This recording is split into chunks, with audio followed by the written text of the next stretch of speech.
done well. Tonight we're here to give you an outline of what the government is wanting us to do in the realm of water. I have a panel with me this evening, and we will be answering questions we've already got from you people, and we're also going to give you the details of a Slido so you can zoom in on the code and ask more questions as we go along. So have we got those details available? They're not there.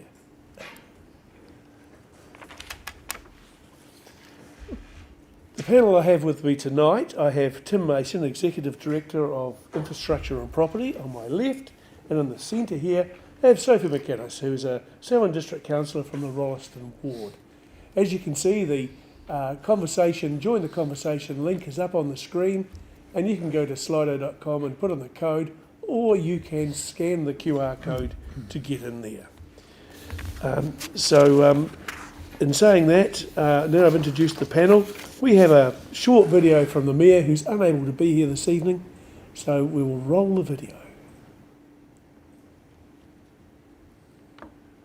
Okay, you're off.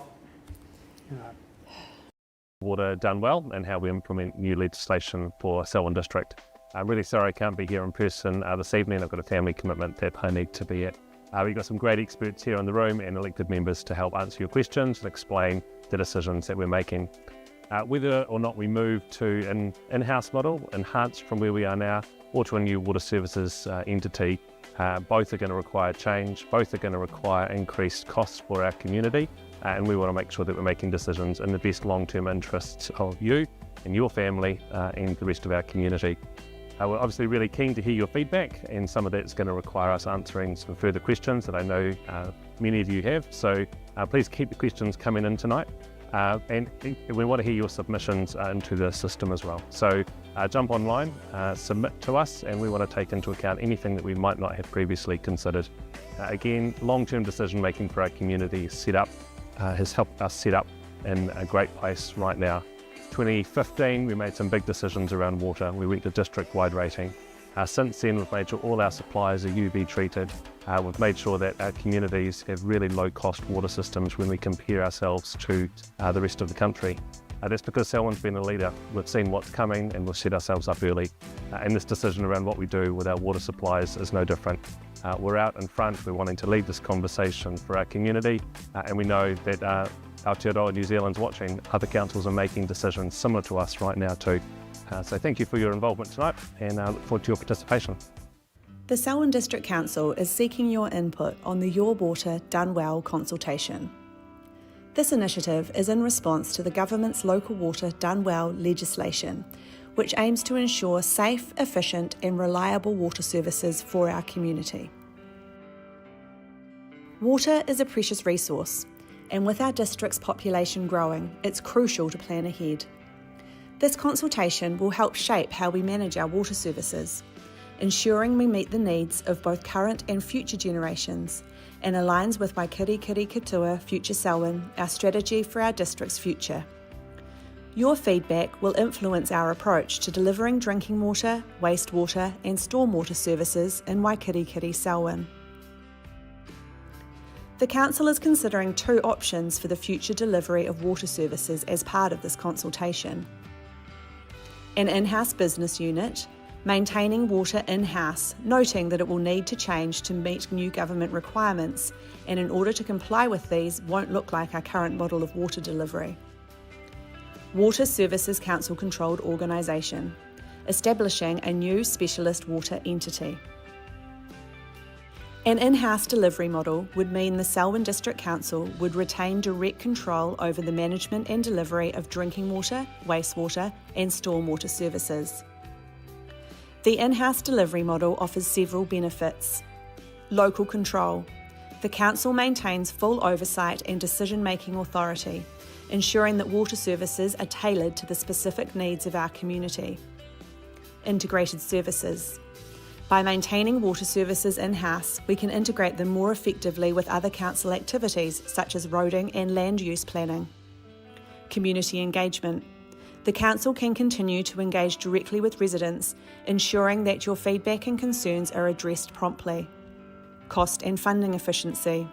While the in-house model has served us well, it also comes with challenges such as the need for significant investment in infrastructure and compliance with new regulatory requirements. It also has challenges with limits on funding. Initial modelling has also shown that while it may be slightly cheaper in the short term, it may be a more expensive option in the longer term. Alternatively, water could be delivered via a new Water Services Council controlled organisation, or WSCCO. This entity would be managed by water-focused operational management and governance experts in water delivery, infrastructure funding and long-term debt management. Moving governance to an independent board is intended to avoid political motivations to defer long-term investment in water infrastructure, but SDC will retain control as sole shareholder. By creating a WSCCO, the Council hopes to achieve several benefits. Cost and funding efficiency. Analysis shows that within 10 years, the WSCCO will be the more cost-effective option, providing long-term savings for the community. It also allows greater borrowing capacity under the Act, meaning better growth investment in infrastructure. Expert management. The WSCCO would be staffed by specialists in water delivery and infrastructure funding and would ensure high standards and efficient operations, lessening political interference. Public ownership. The Council would retain control as the sole shareholder, keeping our water services in public hands while benefiting from professional management. Integration. A WSCCO and Council would work closely to ensure alignment between water services, roading and reserves operations. This would be provided for in any transfer agreement. Regulation. Regardless of the option chosen, the Government have proposed the establishment of a new regulator who will monitor financial sustainability, pricing and water delivery standards for water services of Council. This regulator would look to provide a layer of monitoring for either Council or WSCCO to ensure they make good decisions for the benefit of the community. Your feedback on this proposal is crucial to help us make the best decision for our community. Water is a complex topic, and we have created some FAQs to help with better understanding. These are available by visiting yoursay.selwyn.govt.nz. If what you'd like to know isn't covered, please contact us, yourwater@selwyn.govt.nz. Your feedback is vital. You can participate by attending public meetings. The timing for these are available on our website or Facebook page. Submitting feedback, visit yoursay.selwyn.govt.nz or one of our service centres to submit your feedback. Spreading the word. Encourage family and friends to get more involved. The more voices we hear, the better we can tailor the strategy to meet the community's needs. Together, we can ensure a sustainable water future for Waikirikiri Selwyn. Thank you for your participation and commitment to our community. Stay tuned for more updates and remember to share your thoughts. For more. So welcome back. This evening we're going to talk about the in-house delivery model. The in-house delivery model is where Council maintains full oversight and decision-making authority. Residents will continue to have input, and it's keeping water services in-house does not mean things will stay the same.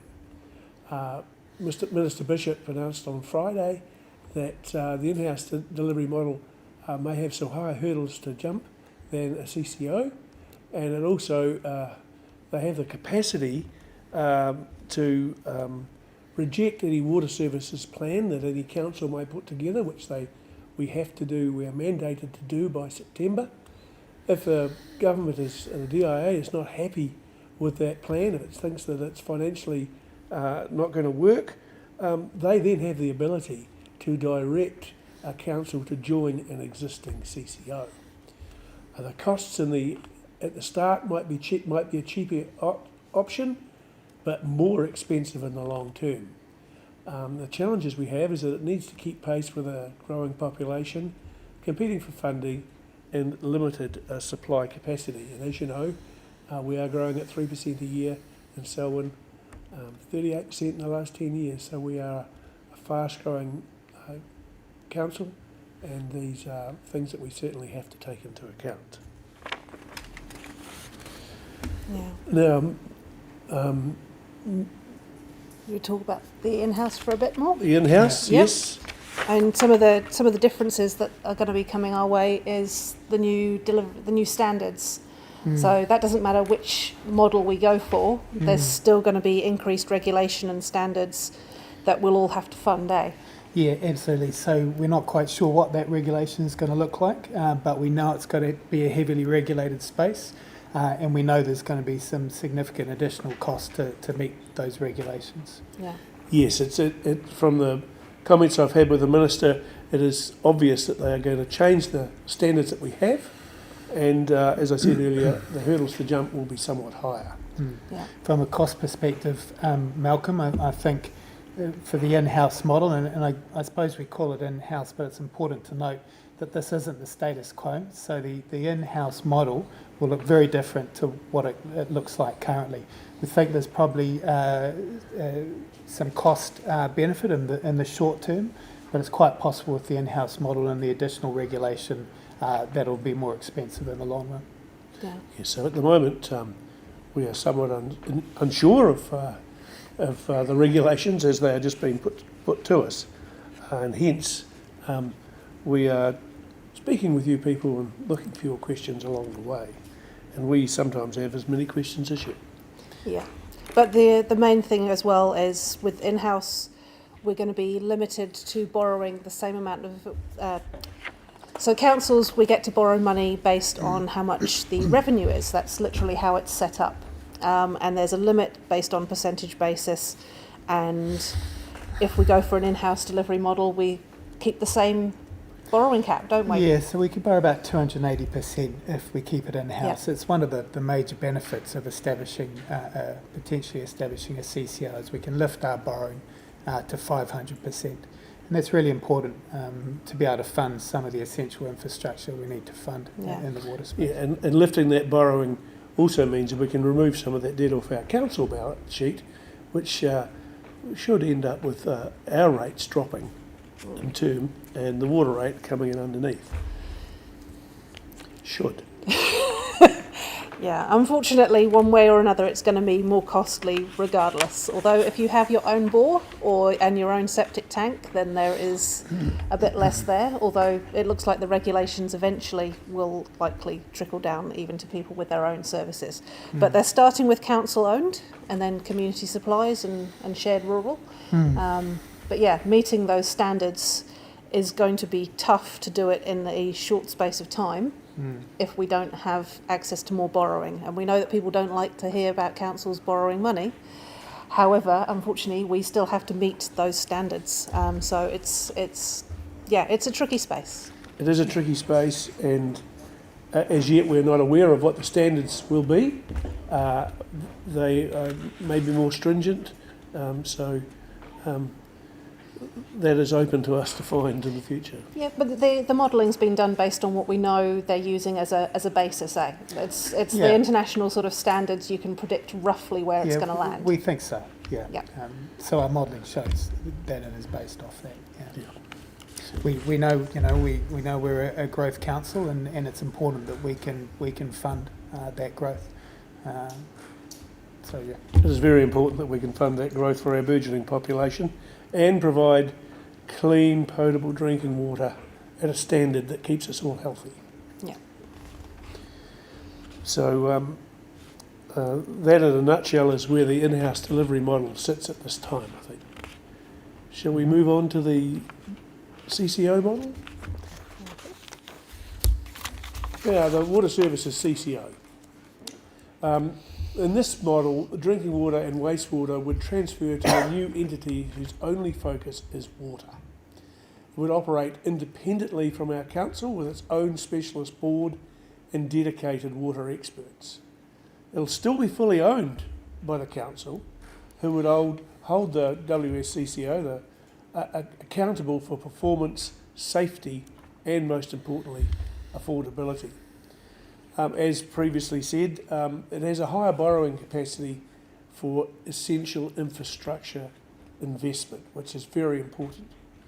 the sole focus on improved water quality and service reliability. In the modelling we have done so far, it shows that the setup costs are not insubstantial, and the water charges may be slightly higher in the early years, but our financial modelling shows that about year 9 that drops off and we get back to a cheaper model as far as what it's costing us for our water than what we're able to deliver now, and we think what we would be able to deliver if we were in-house.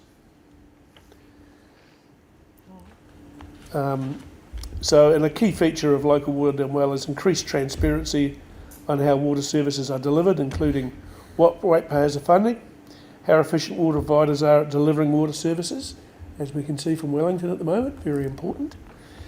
And if it means that everyone can see how water service providers spend the money they charge for their water services and see what's going well and identify and monitor areas for improvement. And we have to continually, of course, get better. There is a regulated utility model for water services overseen by the Commerce Commission, which we tied into this. Yeah, so that's their plans for economic regulation to keep no matter what option you choose, financially sustainable water service delivery plans. Be interested to see how that goes. It will. But that's going to apply regardless of the model. But the thinking seems to be from the government that they believe water services CCOs will reach that bar sooner. What do you think, Tim? Yeah, I think so. So I think we go back to the intent of what we're trying to do here. So we're trying to deliver safe, potable drinking water and effective wastewater management. So that's underpinned by the water service delivery plans, and the water service delivery plans map out how we intend to deliver our water services over the coming years. Now we need to submit that water service delivery plan. It's legislated. We submit that in September, and we submit that to the Department of Internal Affairs. What we're hearing from central government is there's a strong preference for councils to establish CCOs, and in fact in time to amalgamate CCOs. So I think this is a bit about us being the masters of our own destiny here and taking the lead. We're moving at pace, but we're doing that because we want to establish a CCO and we want to lead in this space and essentially be the masters of our own destiny, as I said. Yes, and I think being the master of our own destinies is a great point to make. I think it's far better to be at the table than being on the menu, so to speak. By establishing depending on the outcome of the submissions, by establishing a water services CCO, I think will set us in a better position for our future ratepayers. There may be some pain at the start, but I believe in the financial modelling that we've done and in the new regime, that seems to me the preferences of the government of the day, that's what they want to see, but we are very interested to have your questions and your submissions. Yeah, and it's interesting to note as well, so in the, it's got a very long name, the Local Government Water Services Preliminary Arrangements Act, Yes. 2024. What a name. But the government listed several different models that councils have to choose from. So we have to go out for consultation with an in-house business unit is one of the ones that you have to consult on. And then you get to choose between Water Services CCO by yourself or jointly with other councils. So some are going joint. And then there's the consumer trust model. And we did go through all of those to try and work out what was best. And we were in communication with different councils to see if anyone wanted to join up. And yeah, that part didn't quite work out. Interesting that there's, as you said, there's a clear preference from government for people to councils to join up. But that's in the future, potentially. Yeah. We'll see how they choose to direct that. And the option we've gone for as well, you'll probably see from the document, is drinking water and wastewater only in the WSCCO right. as the option. And stormwater stays in-house. Yeah. And here in Selwyn, stormwater turns into land drainage, and it's because of our rural nature. And we feel it's far better to be in-house with that Yeah. provision. Certainly for now, we find that the stormwater is quite deeply integrated throughout the organisation, so Yes. it's much harder to decouple, which doesn't mean we might look at that at some point in the future. Yeah. But it's certainly not signalled from central government that they want us to look at stormwater at this stage.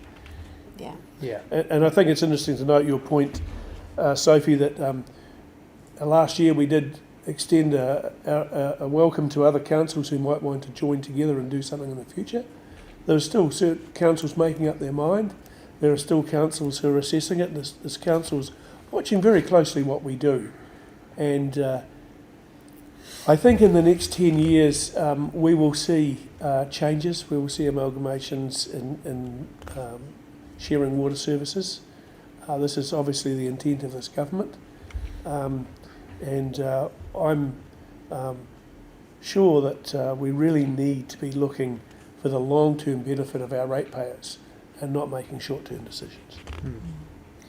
Yeah, and so to reiterate something you touched on earlier, Malcolm, one of the other benefits of a CCO is it has dedicated governance board and management professionals committed to the delivery of water services and only the delivery of water services. And there's some real benefit, we think, and some efficiencies in regard to that benefit for our ratepayers at the end of the line. Yeah. Yes, that I agree, and that's the model that obviously this government is wanting to promote. And as long as we get the right people on the board, the right people making those decisions for us for the future, the people who have expertise in water that many of us councillors around the table may not be all over. Yeah, but just to mention Wellington Water, a few people have asked me why would we want to go down the Wellington Water track. They don't actually have what this legislation sees as being a water services CCO. It was several councils joining together to operate their water together, but it didn't operate in the way that this is set out in this new legislation. So yeah, interesting that that's gone down that way, but there was, from memory, there has been quite a bit of political interference in how much, so, you know, the board and the experts there can present to their councils the renewals plans and the maintenance that they wanted to see to keep things above board and working properly, and the councils had the option to not do that. Yeah. And the way that the WSCCO legislation is set up is basically to ensure that the standards are met rather than making them optional. Yes, I think in the drafting of this piece of legislation, the government is well aware of the failings of Wellington Water and other water authorities, and checks and balances are put within the legislation that should make sure that those failures don't happen again. Yeah. And also, I guess, the economic regulation part, in theory, and the standardisation, because obviously the newest report with Wellington, sorry anyone from Wellington, I don't really want to spend too much time on you guys, but if there's the issue with the amount of money being spent on contractors and consultants, economic regulation again is supposed to put a lot more daylight on this in future, so that sort of overspend can't happen again. That's right. I think you could probably talk about proper procurement policies. Oh, yeah. So there's some good lessons learned from Wellington Water. Some very good lessons learned about tendering and accepting tenders and who is in the game and who isn't. Mm-hmm. So, now I think we've explained the two options that are put forward to us by the government. Bearing in mind this is government legislation and this is why we are going about this process. We're now opening up for some questions, and the Slido details which are up there again on the screen. Should you wish to ask a live question, please do so. Well, the more questions the better. Now, to begin, we have some questions here that have already been submitted, and I have a question one from Tracy McLeod. Why hasn't the Selwyn District Council considered seeking an exemption to allow the use of Cord, which is our CCO, to deliver this project instead of costly duplication of boards, CEO, branding, premises, etc.? Exemptions are specially provided for in the legislation. I think the answer Ms McLeod, is they are not in the legislation as yet. And in what we've heard from Minister Bishop on Friday, it may not be an option that we have. Any comments that you have, panel? Yeah, it's in the draft of the newest bill, which is the Local Government Water Services Bill, which won't become law until May or June. It's still at the select committee stage. I believe Mayor Sam actually spoke to the council's submission on that today. He did, yes. So it's not actually in law yet. So at the moment we still have to follow the process that's outlined in the previous bill with the extremely long name, the Preliminary Arrangements Bill, and that's what's been guiding our consultation, as it has been for every other council in the country.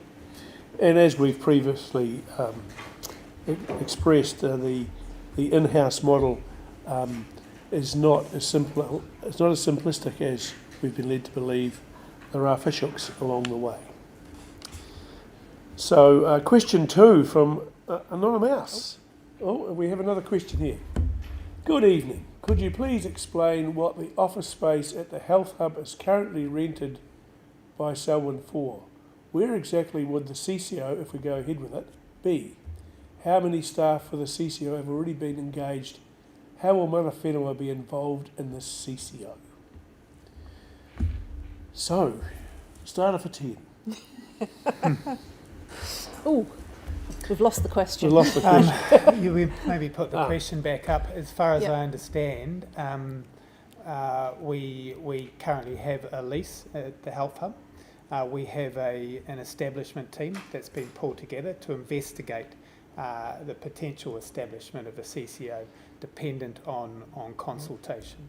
As far as where the CCO would be housed, if we go ahead with the establishment of a CCO, that's yet to be decided. We've made no decisions on that and won't until we've gone through the full process. Yeah, and the project team at the moment is mostly secondments from your team. Yes. Because the work still needs to be done regardless of whether it's an in-house unit or That's a WSCCO. Because there's so much that's changing, all of the work that they're doing is actually aimed at no matter, there's off-ramps to whichever version is chosen in the end, we still need to meet the same standards, the same regulations either way. Absolutely, that's a really good point. So the work that the team's doing is work that needs to be done either way, depending on no matter what model we go for. Yeah. Oh, and mana whenua involvement. Yes. So we had that through our Waiora One Water strategy. In terms of this legislation, it doesn't guide at the moment a great deal or require a great deal of mana whenua involvement, though we do have continuous communication. We do. And they'll continue to be involved where possible. We're very fortunate we have a close relationship with mana whenua here in Selwyn, and they have input, as we've had, into our One Water strategy, and we will continue to involve mana whenua in our decision making as we go forward. So do we have another question? Please tell us what the benefits of this proposal. As I see it, it's an added level of confusion, yes, and additional costs that once in place can be sold off, taking the assets currently owned by Council. Please confirm that this is possible or not. Well, we're very pleased to confirm that it is not possible. Tim, would you like to elaborate on that? Yeah, look, it's really important to stress that this isn't privatisation. It is not possible for the CCO to sell off assets. This is a 100% shareholding by Selwyn District Council, and we'll manage the relationship with the CCO very similar to our relationship with our other CCOs, so through letters of expectation. But the assets cannot be sold off, and this is not privatisation, so really important to stress that. Yes, the good news is we are not losing our assets. No. Yeah. They will sit in a vehicle which we own. So that is most important to us and the rest of our ratepayers, as has been mentioned by others. So another question we have here. If you know Selwyn is going to explode in population, have we not pushed ideas such as rain collection for lawns, for example, or building mass reservoirs as a backup in reverse way like stormwater surge? Make farmers store water for during the day sprays they use while the rest of us conserve. Thank you, Ethan. Could you just keep that up there for a minute, please? Yeah. Well, it's interesting. One point, the question mentions farmers using water while we conserve. Actually, farmers usually have their own supplies. They usually have, it's generally private bores, or they're hooked up to Central Plains water, that sort of thing, rather than, this consultation at the moment is to do with drinking water supplies. So about the only drinking water supplies that would be impacted by this are the ones that are actually on farm and privately owned, not the council-owned community drinking supplies. So hopefully that clears up that part. While I would love to see more rainwater collection for lawns, I'm looking at installing one myself. At the moment, we have sufficient water. With our growth, that may change. We are blessed with, in some areas, good aquifer water, other areas not so much. But I do think that towards the future, we certainly need to be looking at conserving the water we have. And very interestingly, back in 2015, when we created our One Water strategy, where we amalgamated all of our small township wells into one across the district, and we put in water meters, our water consumption dropped by 10 or 15% immediately, because people stopped wasting the water because they're having to pay for their excess. I think you're referring more to the targeted rate than one single well that supplies. Yes, I'm certainly talking to the targeted rates and the amalgamation of schemes. Yes. And we do have some projects in the long-term plan around water storage. There's some good questions amongst that question. We might take some of that offline, Ethan, and respond to you if we've got your contact details. Yeah. It's certainly something that I'd love to see in an LTP submission in the future. So do we have any more questions coming in?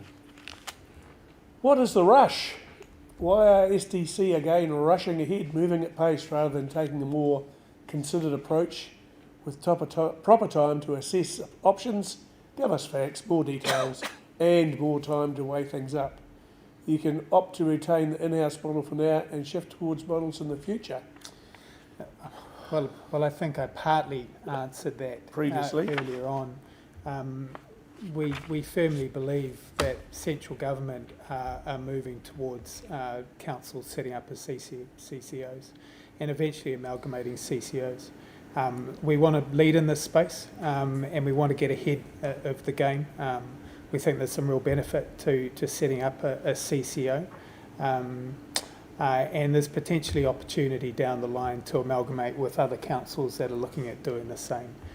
We have some really good relationships with central government and central government agencies, and we're working closely with them to support the establishment of the CCO. So, look, a long story short, we see some real benefit in moving fast and moving first in regard to the establishment. Yes, and legislatively, we have 83 days left, I think, to put something together, because the timeframes the government has set around this, they want it all done and dusted by Christmas.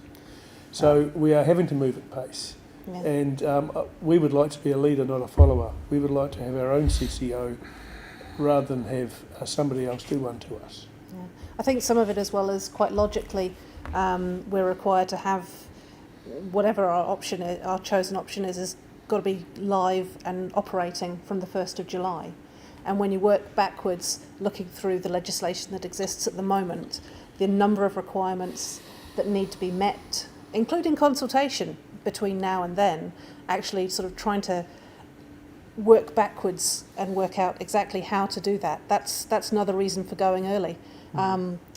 In some ways, I'm not sure how the council's going later, but I did see on the news that several other councils are starting their consultation now. Many of them going for joint CCOs, which is, that's good for them. That's if they're making that option work. But it is going to be a rapid pace for everybody from here on in.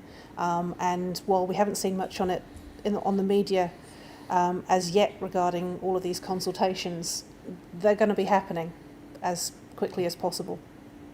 Yes, I believe Hiranui and Kaikoura are joining together to look at putting one together, and Christchurch and Dunedin are looking at in-house, but I believe they may be looking... Some sort of shared services for IT and that sort of thing. And I'm certainly not against shared services, but I as I would like to reiterate, I think looking long term for the benefit of our ratepayers and the security of our water and us having some control, I think our CCO is perhaps the best option, but we will wait to hear what you say.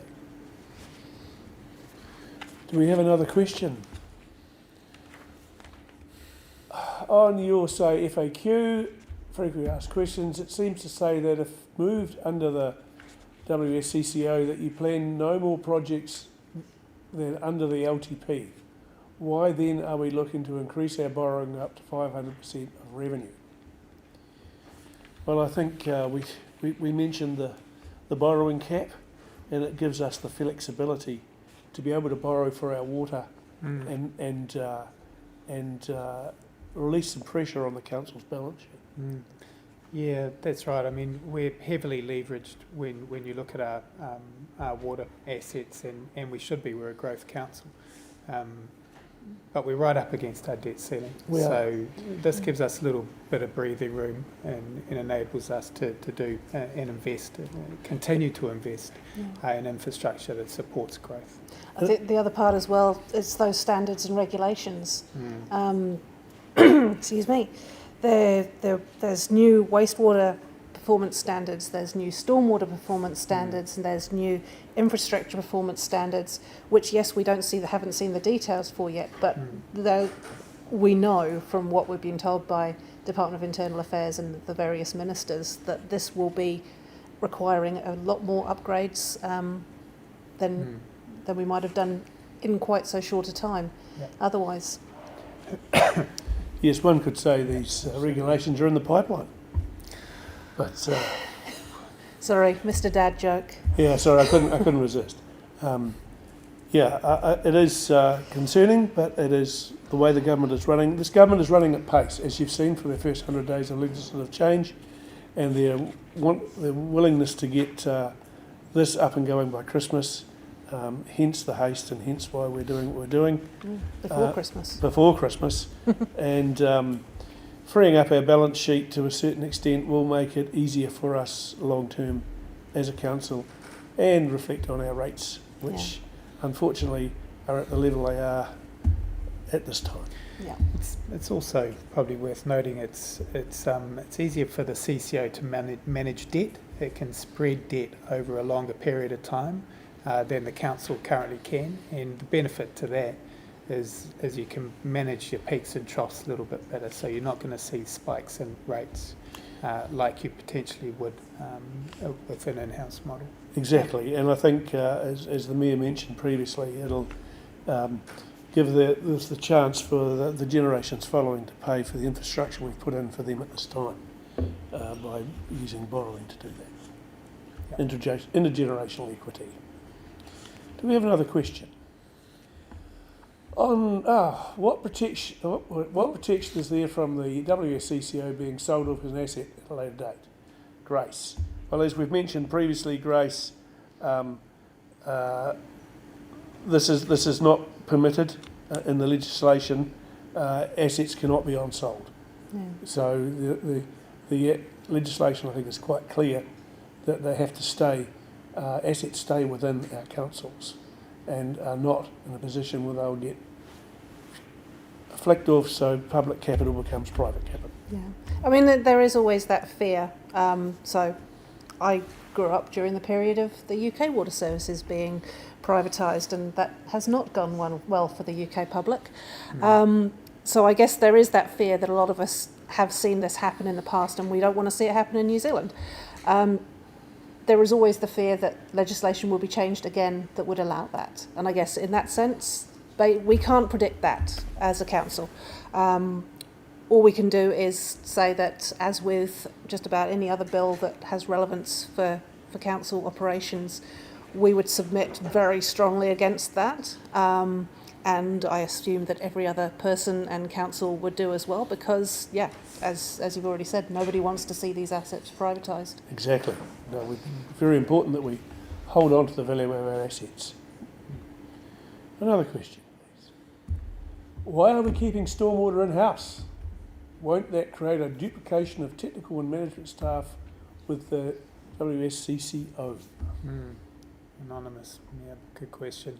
No, look, we don't believe it will create a duplication, but as we alluded to earlier on, there's some real complexity around stormwater and how we manage stormwater at the council.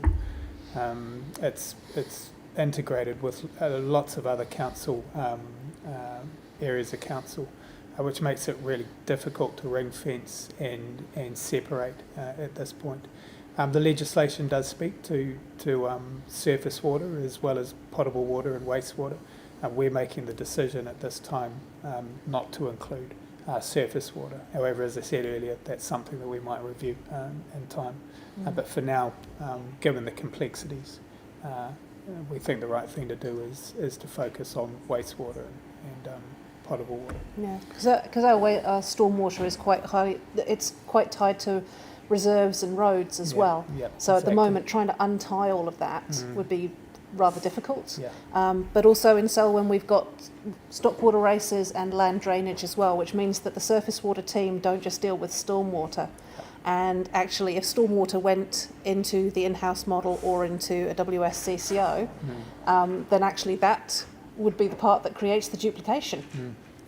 Keeping it in-house no matter what is probably the better option. And it's important to bear in mind that urban stormwater, once it leaves the urban environment, becomes land drainage in a rural environment. So there is definitely a crossover there. Yeah. So we do feel that it's better to keep that in-house and manage that as we do, especially linked through to our roading. Yeah. Do we have another question? Will you hold another consultation when the legislation is finalised?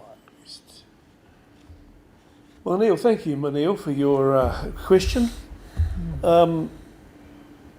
I don't believe we're going to do that, are we? I think we're doing this now.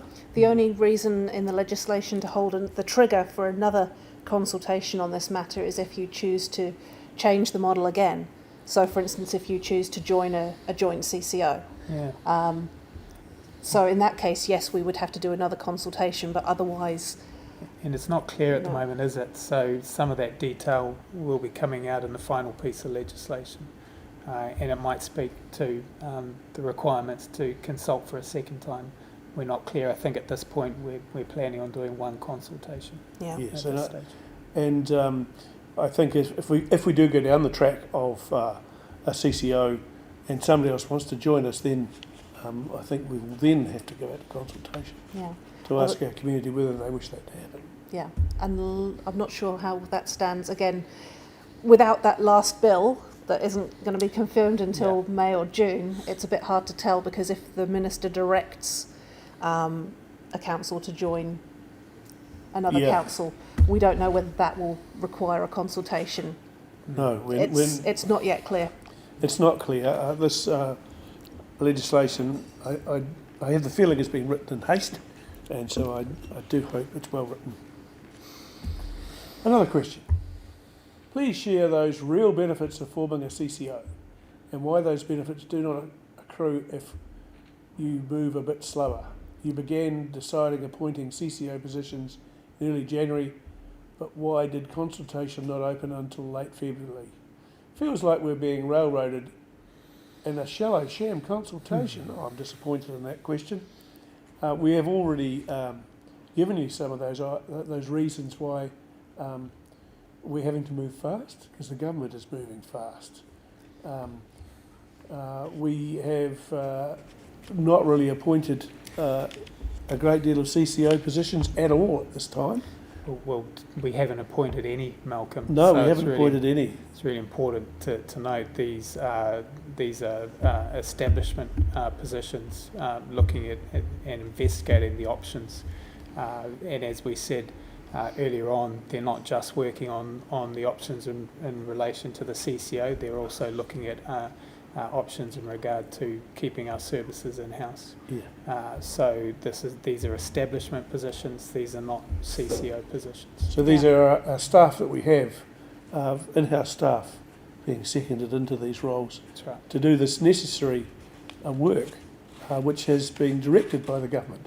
Yeah. For us to We, do. we did appoint the establishment chair, as you've said, and he's actually very well aware that if the decision is made to stay in-house on the 2nd of April, that's pretty much the end of his contract. That's right. It was written in, it's an expectation, Yes.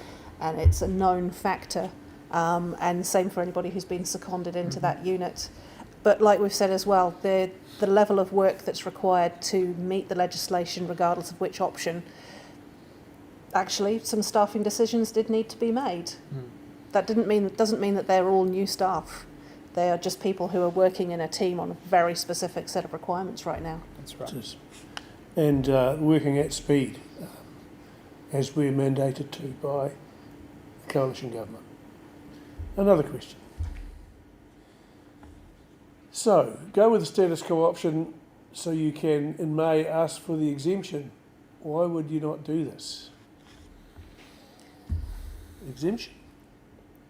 The impression that I got from the Minister for Local Government and the Minister for Assorted Reforms and Infrastructure and everything, and DIA last week when we were at the Local Government New Zealand Hui, was that if you don't consult and test everything and have your modelling done and all of those things, you will be assumed to have not met the requirements. And that would basically mean that they wouldn't grant you an exemption. It's untested whether they would actually allow that. I feel like that may have even been part of how they've got the extra bit in there about water care.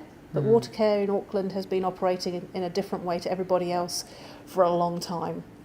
And honestly, I wouldn't want to risk Selwyn's water assets on waiting and seeing. There's a phrase for that I can't say on a live stream, and I would worry that we'd come around and come out badly if we just waited until May. And we go back to, there's a requirement for us to submit our water service delivery plans in September. So we need to be pretty clear around how we intend on delivering our water services. And one of the benefits of setting up a CCO early is they get the opportunity to contribute into the development of those water service delivery plans. And as I said at the outset, if those water service delivery plans are not what the government wants to see, they will put us, or any council, in with another CCO. They have the power to do so, and Mr Bishop said that last Friday at the conference we were at. So, another question.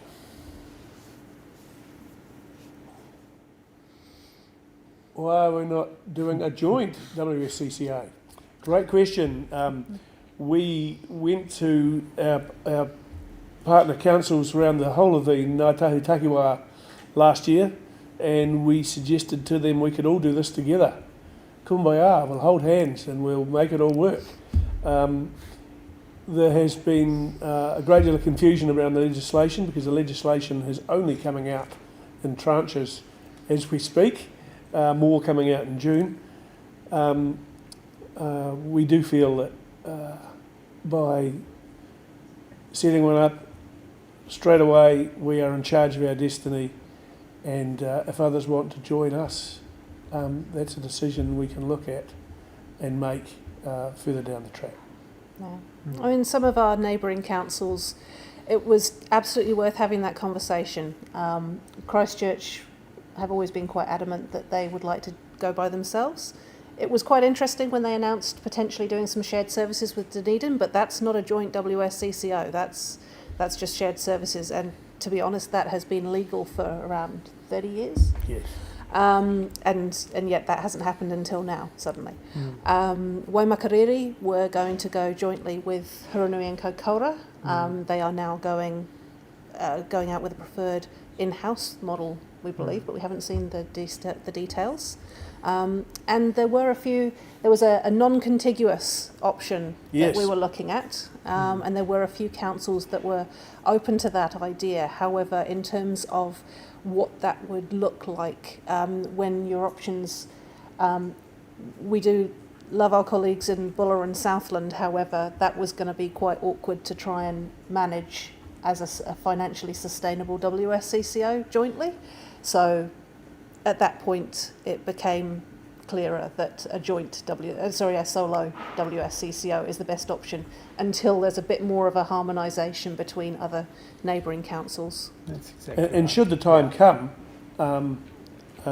that's something we could certainly look at. But I do believe, as I've reiterated several times this evening, we need to be at the table and not on the menu. We need to be able to lead our people forward and put ourselves in the best position for the ratepayers of Selwyn. Another question. Why lead? After the major problems with the Wellington Board at WSCCO, it would seem prudent that we wait now and see how the government modify the plans around ensuring WSCCOs will be better managed, as indicated by the Minister's press release. Us leading now seems a high-risk approach. Well, Wellington Water WSCCO is not really set up as a WSCCO in the terms of what we are setting up, and it has issues as we've seen come to light recently. Would you like to comment on that, Tim? Yeah, look, this isn't like Wellington Water. It is different, and we've talked quite a bit tonight around the reasons why we want to lead in this space. We do see some real benefit in establishing a CO early. We're pretty sure that this is the direction that central government is taking us.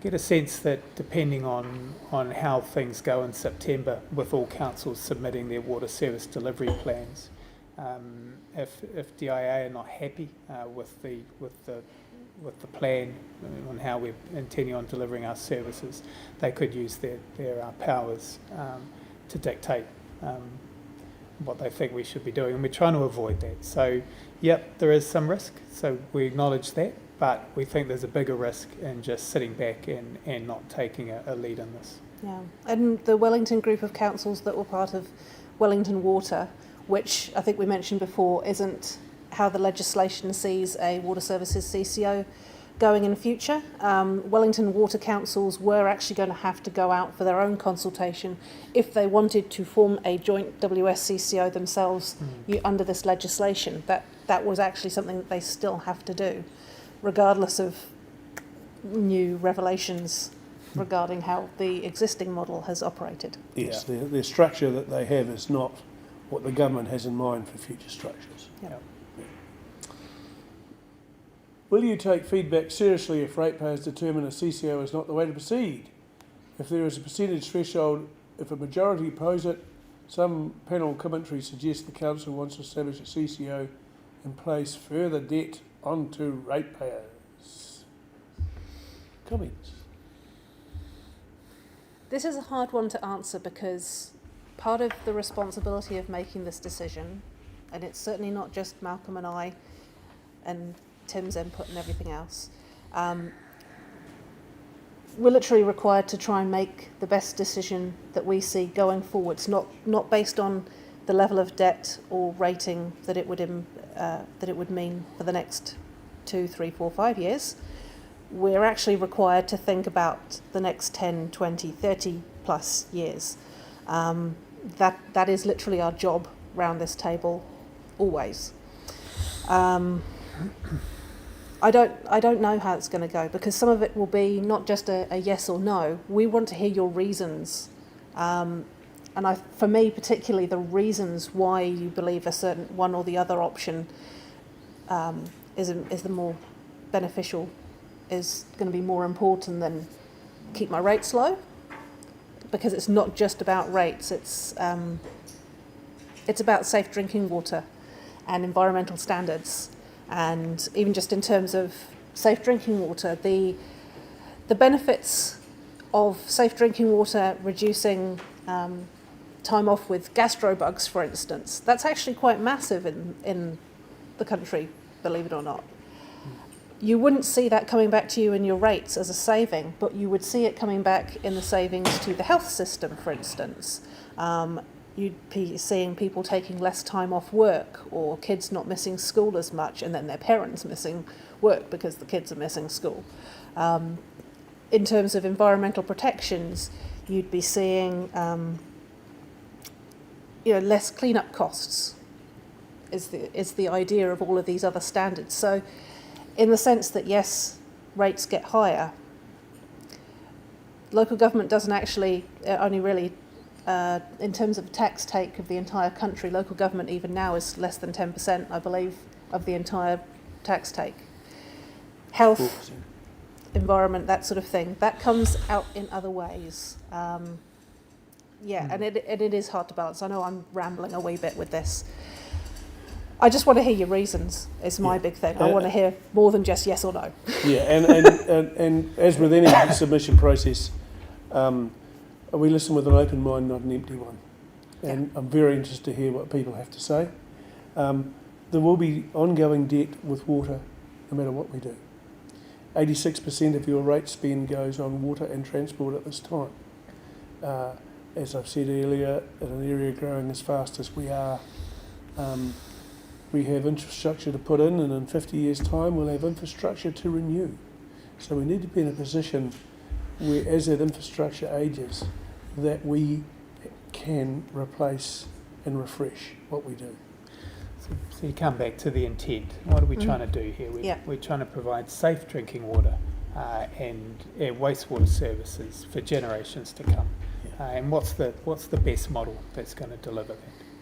Yeah, and I think that's very important that we have a look at the long term on this. We need to focus on where we're going to the future and putting ourselves in the best position as Selwyn District Council to be able to be in the water game, as we are being mandated to do so by the government. And we need to create a vehicle where we can take ourselves forward for the benefit of our community. So I think we might have come to the end of our session this evening. Is that all our questions, Mr. Quizmaster? It is. So the timeline we're moving forward here, it's quite a tight timeline for Your Water Done Well. We've got public consultation. We have a public consultation in Lincoln tomorrow night, and I think there's another one in Darfield on Saturday. Consultation closes on the 12th of March. We are hearing those submissions with an open mind on the 20th of March. And on the 26th of March, we'll be deliberating on proposed amendments and the feedback from you, the community. And on the 2nd of April, the council meeting will make a final decision as to whether we are in-house or a CCO. Thank you very much for being online with us tonight. I hope that we've managed to answer some of your questions, and we look forward to your submissions. You still have time to make some. Ka kite. Thank you.